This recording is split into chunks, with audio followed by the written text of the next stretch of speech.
اور مدین کی طرف ان کے بھائی شعیب کو بھیجا تو انہوں نے کہا، اے قوم، اللہ ہی کی عبادت کرو، اس کے سوا تمہارا کوئی معبود نہیں۔ تمہارے پاس تمہارے پروردگار کی طرف سے نشانی آ چکی ہے، تو تم ناپ اور تول پوری کیا کرو اور لوگوں کو چیزیں کم نہ دیا کرو، اور زمین میں اصلاح کے بعد خرابی نہ کرو۔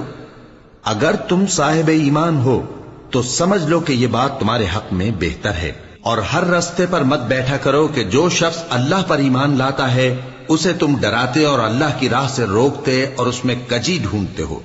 اور اس وقت کو یاد کرو جب تم تھوڑے سے تھے تو اللہ نے تم کو جماعت کثیر کر دیا، اور دیکھ لو کہ خرابی کرنے والوں کا انجام کیسا ہوا۔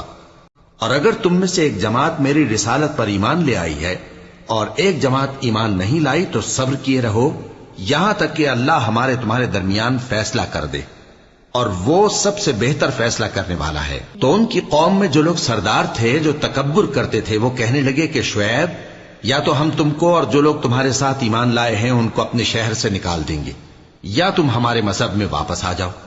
انہوں نے کہا، خواہ ہم تمہارے دین سے بیزار ہی ہوں تو بھی۔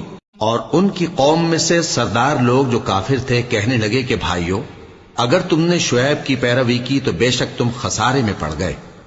تو ان کو زلزلے نے آ پکڑا اور وہ اپنے گھروں میں اوندھے پڑے رہ گئے۔